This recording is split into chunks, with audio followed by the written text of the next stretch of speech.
ବୁଝିଲନି? ତମର ଭାରି ହଟ, ଯାହା ବୁଝିଥିବ ସେଇଆ। 15 ଦିନ ମାନେ 15 ଦିନ, ପୁରା ନହେବା ଯାଏ ତୁମେ ବାହାରିବନି ପରା। ଏଣେ ଯିଏ ତମ ପାଇଁ କାନ୍ଦିବ ବୋଲି ଅଥୟ ହେଉ ପଛେ। ଗାଧେଇଲ, ଜ୍ୱର ହେଲା, ଜଗତ ଜାଣିଲା ତମେ ଭକ୍ତର ଜ୍ୱର ଚୁରାଇ ନେଇ ନିଜେ ଜ୍ୱରରେ ପଡ଼ିଲ ବୋଲି। ତା ବୋଲି କଣ ଏତେ ଦିନ? ଜାଣିଛି ଯେ ଭାରି ନିଘାତିଆ ଜ୍ୱରଟା ହେଇଥିଲା ତମକୁ, ହେଲେ 10 ମୂଳ ଔଷ ଖାଇ ପରା ତମେ ପୁରା ସୁସ୍ଥ ହୋଇଗଲାଣି। ଆଉ ପୁଣି ଡେରି କଣ ଯେ? ତମେ ଜାଣିପାରୁଛ ତ, ମୁଁ ତମକୁ 12 ଦିନ ହବ ଦେଖିନି। ତମେ ଯେ ଅଣସର ଘରେ ଅଛ, ଧୁମ୍ ଘଷାମୋଡ଼ା ପାଉଛ।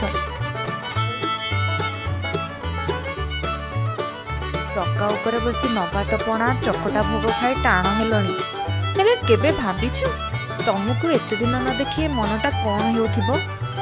ପୁଣି ଆଉ ଗୋଟେ ଦିନର ଅପେକ୍ଷା। ଗୋଟେ ଯୁଗ ଭଳି ଲାଗୁଛି ଯେ। ଭଲ ତ ହେଇଗଲାଣି, କେବେ ଆସିବ କହିଲ ରତ୍ନବେଦୀକୁ? ତୁମକୁ ମନ ଭରି ଦେଖିବି।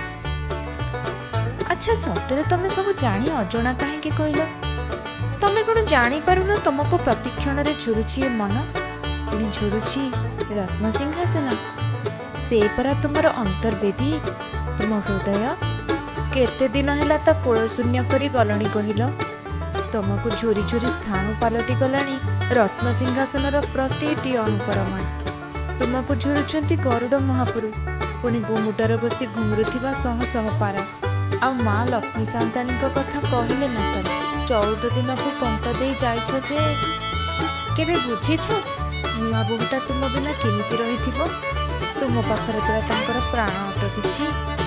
ସବୁବେଳେ ଖାଲି ମାଟାକୁ ମୋର ବିଚ୍ଛେଦ ଦୁଃଖ ଦେଲ ଯାହା।